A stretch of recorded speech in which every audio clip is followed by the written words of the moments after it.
I want everybody just to sit there and relax and imagine that you're a homesteader in Custer County, Nebraska.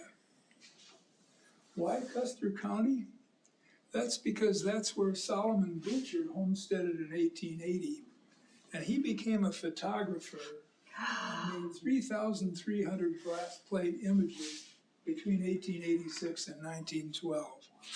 And 736 of these images included sod houses. A couple of things I want to mention about the Butcher photos I've chosen. First of all, I've put the Soddy owner and the date of the photo at the bottom of each one. And then these photos are absolutely full of interesting features that may be totally unrelated to what I'm talking about, but I'll stop for a moment and point those things out. Things I want you to notice in Butcher's photos. First of all, the scenes are stark and barren with few trees. This is universal. People were living austere lives with not many possessions. But in these photos, they used props and brought out objects to suggest that they had a connection to civilization. And there was symbolism in all of this. So, for example, you see that switch to machinery or buggy, suggesting that the man was a good provider. You see commercial chairs and sometimes tables, indicating a degree of culture. You'll see antlers, mostly elk, that were placed out front for ornamentation. And then you'll see some guns, suggesting that the owner was a good hunter. Some of these images show toys, which indicates that the family loved their children. There are lots of dogs in these photos and some cats. You'll see potted and garden plants telling us that a woman could add a touch of beauty to a harsh environment. And then you'll see vegetables indicating bounty from the soil. You'll see that women are almost universally dressed up. They can look nice despite their primitive situation. Men, not so much. They're usually in work clothes. And you won't see any outhouses. These people were using chamber pots. Now, you are homesteading under the Homestead Act of 1862, which says that you have to reside on your land for 6 months out of every year for 5 years, after which you can make proof of settlement and cultivation and then own this land. The Homestead Act doesn't really flesh out what proof of settlement and cultivation is. That was left to the General Land Office of the Department of Interior. One of the requirements they had is that you had to have a house. And it was generally assumed that that house was at least 12 by 14 feet inside diameter. You plan to build a soddy. So the first thing you'll need to do is to determine its size. And I'll just tell you, you're going to build a 12 by 14 foot soddy. You need to select a site, and you're going to select a site that is facing south or southeast because the weather is coming from north or northwest. You'll need to prepare that site, which means that you'll need to level it and you'll need to pound the soil hard so that it's easy to keep clean. And then you have to choose the type of grass you're going to use for your sods. And the type of grass you'll choose will be a kind that has a rhizome, that underground stem that goes from plant to plant and ties everything tightly together. There are sod-friendly grasses, and there are grasses that aren't sod-friendly. The most common used were prairie cordgrass, big blue stem, and buffalo grass. Big blue stem was the most common. You'll notice that big blue stem on the left and buffalo grass on the right have very dense root structures. Prairie cordgrass on the left doesn't really have that same kind of root structure, but it has gnarly, big roots that are wound around, and it just makes a good sod. It's a very tight sod. Buffalo grass tends to grow on higher elevations, and this was used more commonly in western South Dakota, for example. Prairie cordgrass or slough grass and big bluestem tended to grow more in the lower areas, and those were more common where there was more moisture, and that was in the eastern part of the state. Now it's time for you to cut your sods. That is your Nebraska marble. This is going to be best done in the autumn because there's some root die-off over winter, and the root structures of the sods are more robust in the fall. However, if you happen to get on your homestead in the spring or summer and you need a home, you're going to build it then. Sod needs to be somewhat moist, otherwise it cracks and breaks and doesn't form good blocks. You will want to cut the grass on your sod to about 4 inches. And you only cut enough sod for 1 day's work because it may well dry out overnight, and you don't want that. Your sods will be on average about 4 inches thick and 1 or 1.5 feet wide and 2 to 3 feet long. And they're going to weigh over 50 pounds. You'll need an acre of sod for your 12 by 14 foot house. That's similar in size to a football field. Before the mid-1880s, a breaking plow was used to cut sod for sods. This is the same plow that was used to break virgin prairie. And it did a fair job, but in the mid-1880s, a plow was developed specifically for the purpose of cutting sod for sod houses. And that was called a grasshopper or cutting plow. Now your old moldboard plow or turning plow just wouldn't do the trick. And that's because moldboard plows, this is the moldboard, dig deep, they turn the sod and they break it up. They basically destroy it. You can see on the right there, a moldboard plow being pulled through sod and it's turning it over, and there's no way you could use that to build a sod house. So you need a grasshopper or cutting plow, as you see in the picture on the left here. This plow has this vertical bar that bounces along the ground, following the surface exactly. And because of that, this plow tended to have a hopping or jumping motion, and consequently that's where the name grasshopper plow came from. This particular plow was advertised in the Sears Roebuck 1897 catalog. And you can see here that you could get 12-inch, 14-inch, and 16-inch wide cuts. When this plow went through the ground, it made a loud zipper long sound. And the way this plow worked is that this shear cut a horizontal cut underneath the sod. This fin cut it vertically, and this bar determined your depth. You could set that to be various different depths. And what would happen was, as this thing went through the ground, the row of sod would roll up on these metal rods and roll over just like a ribbon. And what you got was something like this. Here you can see these rows of sod that have been cut. Now this is dirt side up, turns it upside down. The guy on the right is holding a sod, and you can see that's fuzzy. That's because the grass now is visible.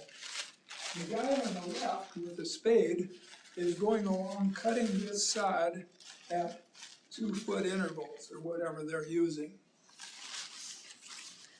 Now you got your sods. So what next? So this is audience participation time here. Do you put the grass side up or grass side down? So ends grass side up. Who thinks you put grass side up? And grass side down? The answer is grass side down. Sick of this. And the reason is because you want to level each layer. And if it's grass side up, that's not easy to do because it's not easy to see exactly where the ground is. But if you put it grass side down, then you can, if it's unlevel, if it's not level, you can add more dirt or you can shave dirt off. You'll begin in the corner, and your sod house is not going to have any footings. Almost no sod houses had footing. That sod was put directly on the ground. Each wall is going to be 2 layers thick, and every 3rd or 4th layer you're going to put crosswise to bind those 2 layers together. And if you're a woman, your job is likely to be shaving the walls on the outside so they're smooth, and especially on the inside because you're going to be plastering the inside probably. And then you'll be adding dirt in the seams as these sods are being laid down, and you'll be leveling the layers. And your sods are going to go 1 layer at a time. That'll look something like this. In this case, these sods are 1 by 2 feet. And since they were cut after a fairly heavy rain, each of them weighed about 80 pounds. Yikes. Now, the particular soddy that you just saw being built was built in Custer County in 2023 at the Sandhills Journey National Scenic Byway Visitor Center in Broken Bow, Nebraska. And this is kind of what it looks like in terms of laying this sod.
I don't know if you heard that last guy. He said, I have new appreciation for how hard it was to build a sod house.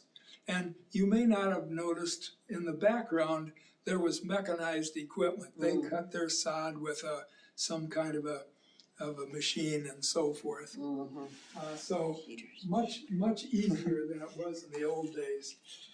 So when you reach the level of the tops in your doors or windows, you're going to lay cedar poles and planks across that. But you're going to leave a space because your walls are going to settle. And if you put those planks straight across your frame, it's going to crush it. And you'll crush your windows. So here's an example of that same Broken Bow sod house. They've stuffed this with gunny sacks, but Pioneer might use old rags or newspapers. And this is what their sod house looked like when it was completed.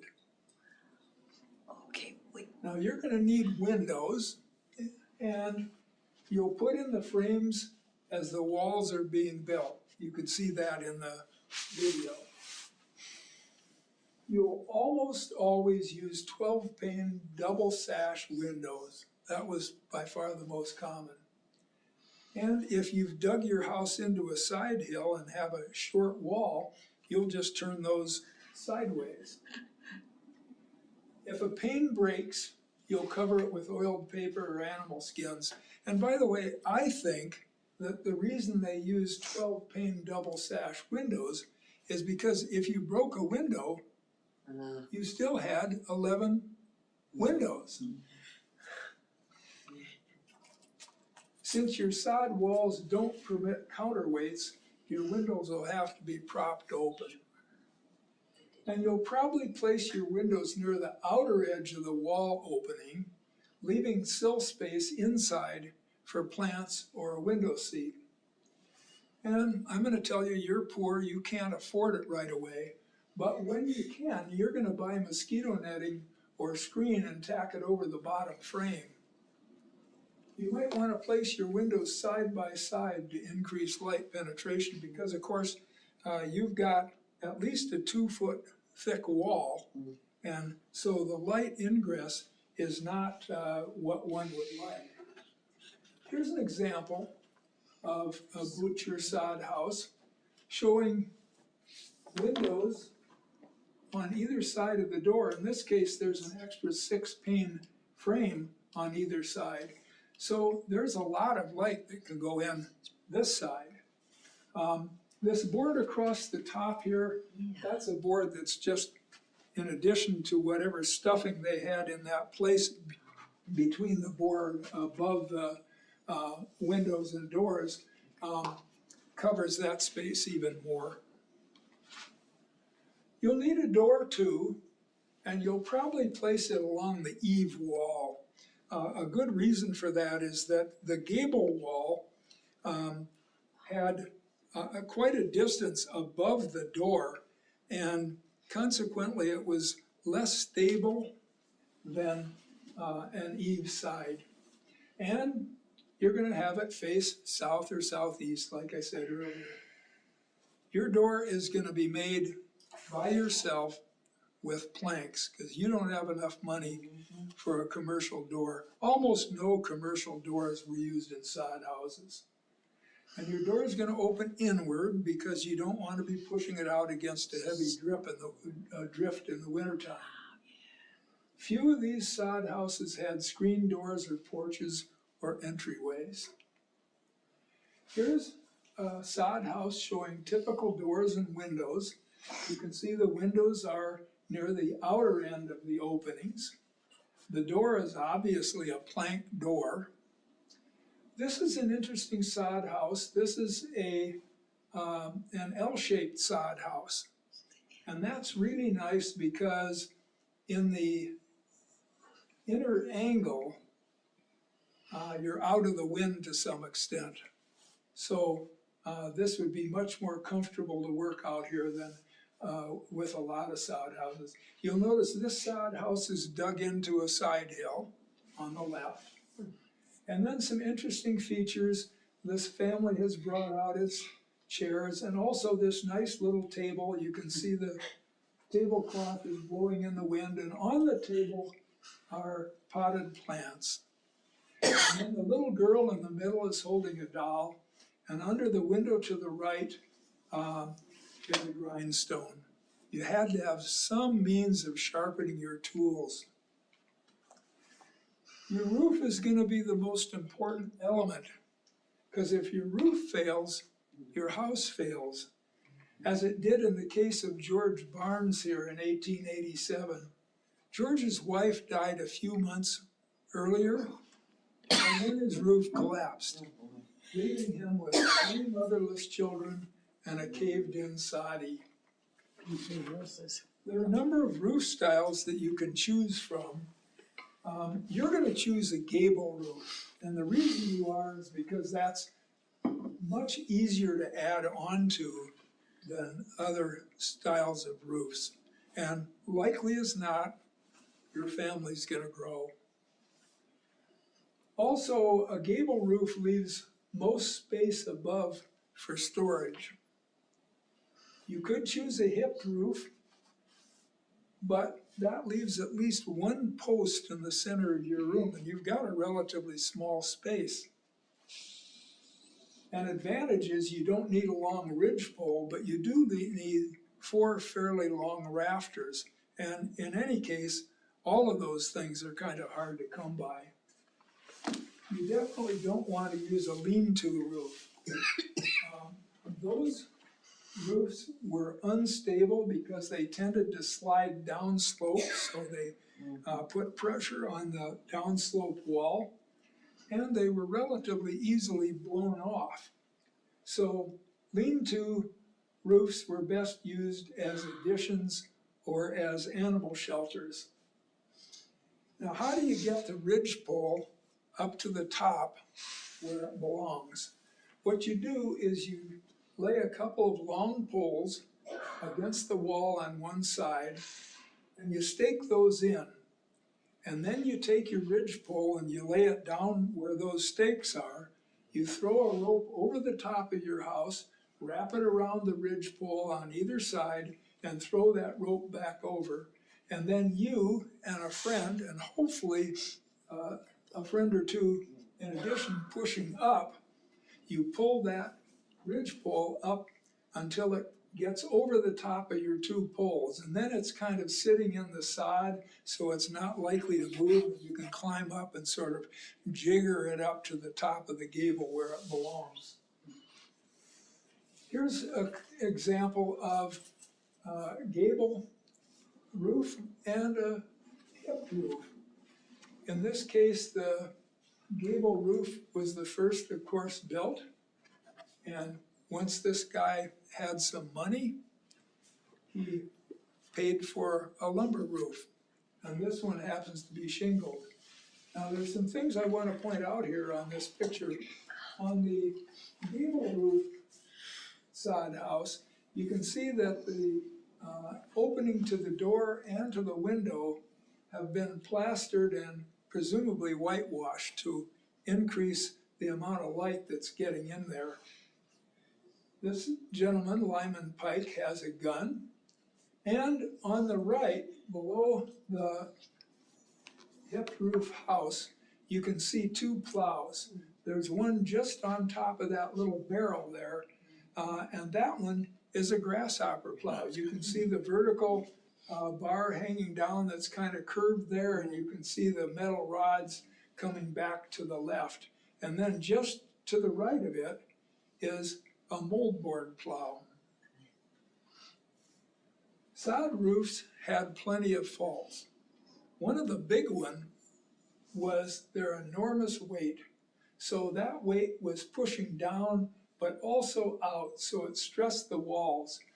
Now, if you could afford a roof that was all lumber, then you had horizontal cord rafters nailed to the roof rafters, creating a triangle, which is a very stable structure.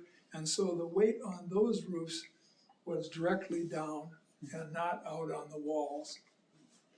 Here's one solution to that problem. So this family created a sod house that has buttressed walls. And you can see these walls are going to go nowhere. Down at the bottom, these are probably as much as 4 feet wide, thick. Yeah. This picture is super interesting for a number of other reasons. This is a commercial fence out front. You almost never see that. Out front is a pile of horns. These are not elk horns, these are deer horns. So this guy probably was a pretty good hunter. Elk horns, by the way, were mostly picked up because by the time these guys were homesteading, there were almost no elk on the Nebraska prairie anymore. You can notice that these folks put 2 windows side by side to increase the amount of light getting into their soddy. And notice that along the bottom of that window, those windows on the outside are potted plants. And through the windows, you can see more potted plants on a shelf. And then above the two people on the right, canary cages. Now sods tend to slip off steep pitched roofs. So your roof is going to be relatively flat. However, the low pitched roofs tend to leak more. One person said in spring when we had the big rains, our roof did its share of leaking, and even after the rain was over, it seemed like our roof leaked for another day. Mother often wished that it was reversed, the boards on the roof instead of the floor. The roof of a sod house is not attached to the walls, so it's best not to have big eaves that can be caught by the wind. And with regards to that Nebraska wind, one gentleman said, I spent the night at the hotel, and when I looked out the next morning, I saw boxes, barrels, and anything else that was loose moving along the street. I had read about Nebraska's winds and cyclones, and I felt sure that I was to be an eyewitness to one during my first 24 hours here. I asked the man who ran the hotel if the wind always blew that way. Oh no, he said. Sometimes it blows real hard. This is just a spring zephyr. Sod roofs had advantages. One that's important for you is they were cheap. And they provided superb insulation, which decreased the amount of fuel needed to warm your soddy. So think of it, you're on the prairie, there's not a tree anywhere near, and you have to use cow chips, but you don't have that many cows. So you're using grass, and hopefully you're using, if after your first year, if you've raised corn, you're using some corn cobs and that sort of thing. But anyway, one person said, I think it was a good thing people in those days had sod houses to live in. With no more fuel than they had, they would have frozen in a frame house. And another said, our dugout was so warm that during the blizzard of 1888, in which, by the way, 235 or more people died, we sat in it and let the fire go out. Sod roofs were essentially fireproof. Sod houses in and of themselves were essentially fireproof. And they could be very attractive in the spring and summer with wildflowers growing on the roof. Some people threw wildflower seeds up there. You are going to choose a brush and pole roof because you don't have enough money to buy lumber. So you're going to need a ridge pole, and if you have side beams, you're going to need those, and you will try and find beams of cedar if you can. And the reason is because cedar is an extremely strong wood, and also it has oil in it that makes it so that it doesn't rot very easily. Then you'll need willow pole rafters every 18 to 24 inches. These will go from your ridge pole down to your side wall. And if you're a woman, you and the kids are likely going to be out collecting plum and chokecherry brush, and that is going to be placed horizontally over those willow poles, and then you're going to need a layer of grass on top of that. And that grass is going to come probably from the grass that you cut off of the sod that you're using to build your sod house. And you'll want to use 2 layers of sods. You'll put one down one way and one down the other way in order to tie them together better. On the roof, your sods are going to be grass side up because you want them. Get out. Sore loser. So they can reestablish roots and prevent erosion. Yeah, I thought that's what you meant the first time. Come on. My bad. Anyway, a series of photos that show brush and pole roofs. You can see along the roof here, the willow poles, they're irregular there.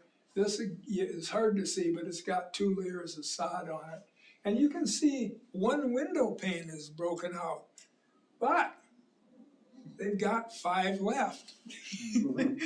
Here's another brush and pole roof. You can see the brush sticking out on the right-hand side. This is an extremely unusual sod house because if you'll notice on the right, and this sod house was built with intent to have a porch, and it does. And then you can see a well there. This is a winch and pulley well, basically a hand-done, dug, or open well. I call it a wishing well. And here's another brush and pole roof. This picture was taken in the wintertime, obviously. Boucher didn't take very many photos in the winter because you didn't want to be out on the prairie taking a chance that there might be a storm that you get caught in. But you can see the brush hanging off the front of this a little bit, and you can see the willow poles.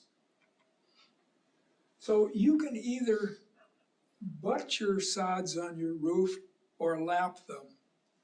And on the surface of things, you might think, well, a lapped roof, that makes a lot more sense.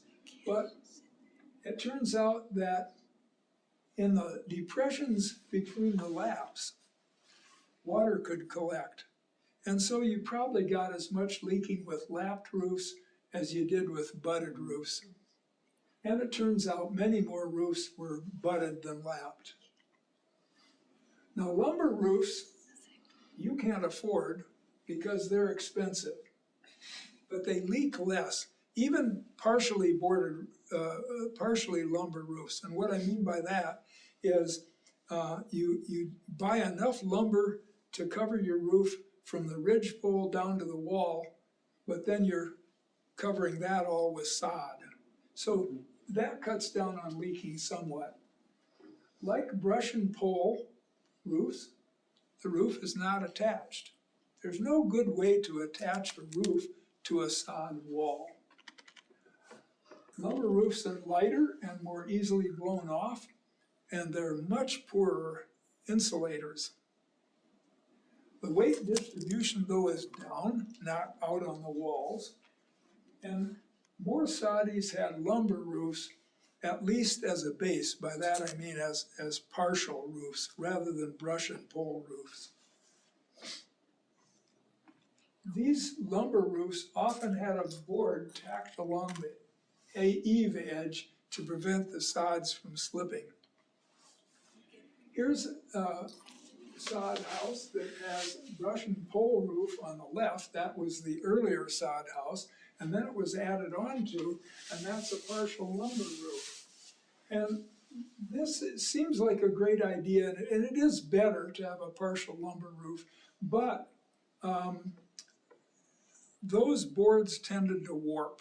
And when they warped, you got increased spaces between the boards, and so more leaking.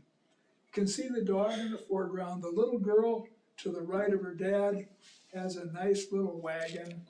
And as in many of these photos, you can see that the horses are hooked to, in this case, a buggy, I think. You can see that this is a lapped roof on the left and a butted roof on the right. So maybe they learned their lesson. Some stratagems were used to decrease leaking. One was thatching. This was very uncommon. But here's a hipped roof house with a thatched roof. And another ploy was used was to nail lath over the cracks. Then this would be covered with sod. And tar paper, even better, this roof would be shingled. Those were well-to-do people. Now, let's go inside your soddy. You got one room. Almost all sod houses have one room. You didn't want to waste space by putting an internal sod wall. You just didn't have enough space for that sort of thing. When you needed to divide your room, you would do that with a muslin curtain or something like that. The dirt floor has been pounded concrete hard so it really isn't very difficult to keep it clean. You have poles or boards going from wall to wall above your head for storage. And your soddy is dark inside because of the thick walls. The ceiling area is covered with white muslin or canvas. This brightens the interior, and it also keeps bugs and dirt from falling into the room. However, when it rains, it leaks, makes your muslin dirty, so periodically you've got to take it down and wash it. The internal walls and door and window openings are going to be plastered. This brightens the interior and helps keeps out bugs and snakes. And who wants them? You're going to wait at least 6 weeks for your walls to settle before you plaster them, because otherwise your plaster will crack and possibly fall off. And you're going to make your own plaster using yellow clay mixed with some kind of temper like fine sand or ashes and water to form kind of a thick paste. And you're going to put that on 1/8 to 1/4 inch thick throughout the entire inside and in the wall and door openings. You definitely want that temper because it reduces shrinking and strengthens the plaster. And then you're going to want to whitewash that to even make it more bright inside. Here's a soddy that has plastered outer walls. I want to point out how the women are dressed here. Look how beautifully they're dressed. Another thing I want to point out is how far apart the corn plants are. Compare that with what you see today. Now you're done. Your soddy was cheap, and because you had some friends helping, it might have taken you just a week to put up. Using Elder Oscar Babcock's 1872 itemized figure, you spent, for 4 windows at $1.25 each, $5. These are 12 pane windows. 18 feet of lumber for your front door cost you 54 cents. You have a latch and hinges, but no lock, 50 cents. A length of pipe to go from your stove through the roof, 30 cents. 3 pounds of nails to make your door and other sundries, 20 cents. So you spent $6.54. That's 35,000 in our dollar. It's a lot more than that, but it isn't that much. And you could build a sod house today pretty cheap if you had the right equipment, especially a brush and pole one. You didn't include the cost of the plows. Huh? You didn't include the cost of the grasshopper. I forgot to tell you, I think it said that grasshopper plow was like $7. Yes. Yeah. So not very much. So sod was also used for other buildings. Schools, in this case, Gates School in 1886. This sod house held the 30 people that are out here, including 3 or 4 of the boys on the right that have bare feet. And here's a blacksmith shop. So they didn't need a heater, they didn't need a stove in the winter with 30 people inside that sod Probably house. not. This sod house is obviously brush and pole, and it's got a lapped roof.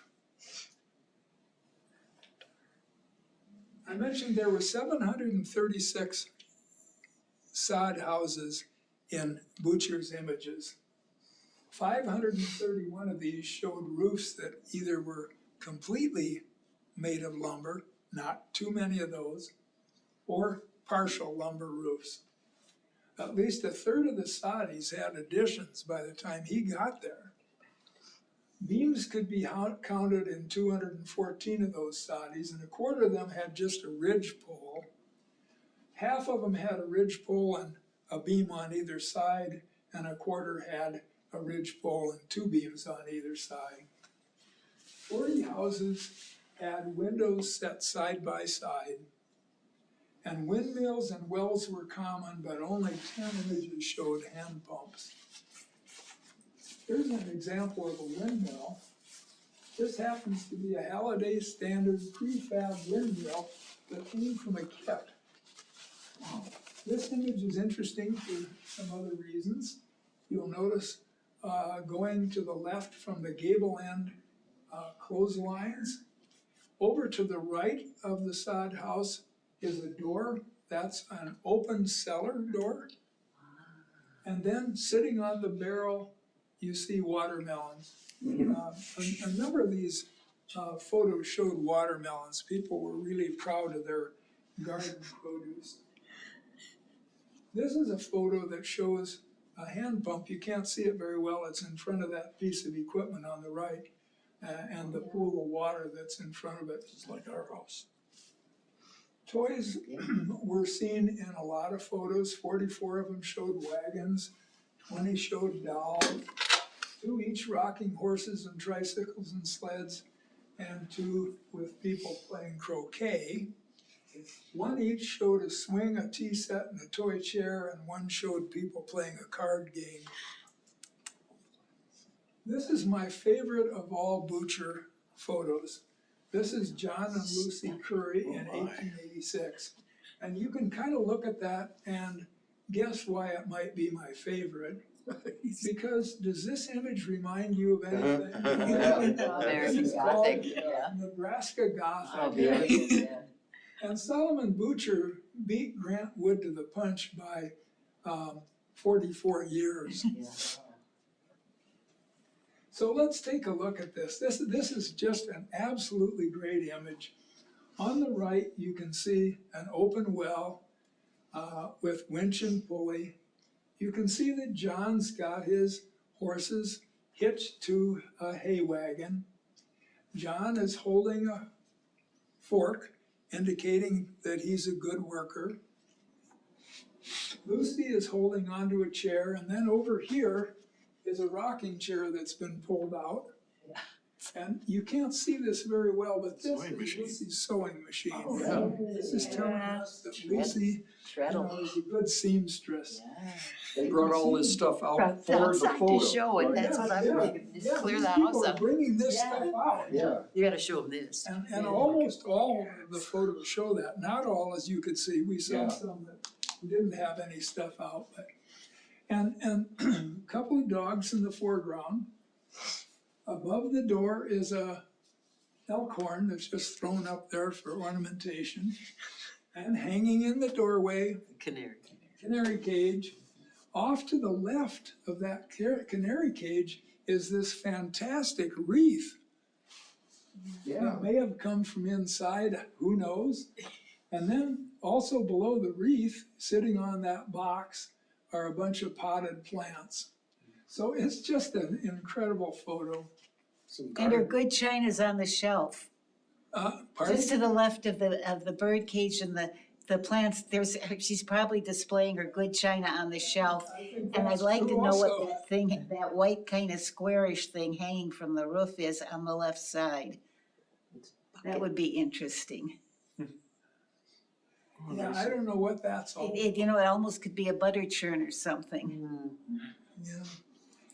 725 of these, 275 of these 736 images showed dogs. I mean, I'm sure most every one of these homesteaders had dogs. 24 had cats. Obviously, there were lots more than that. Cats are hard to photograph. They don't hang around like a dog. 36 of them showed bird cages, and at least one, there were 3 cages. A few showed dove cotes. Those people were eating doves. 10 showed musical instruments. Most were fiddles and accordions or concertinas. 1 each showed a trumpet, a baritone horn, and a drum. Here's another great photo. This photo shows James McCrae and his family.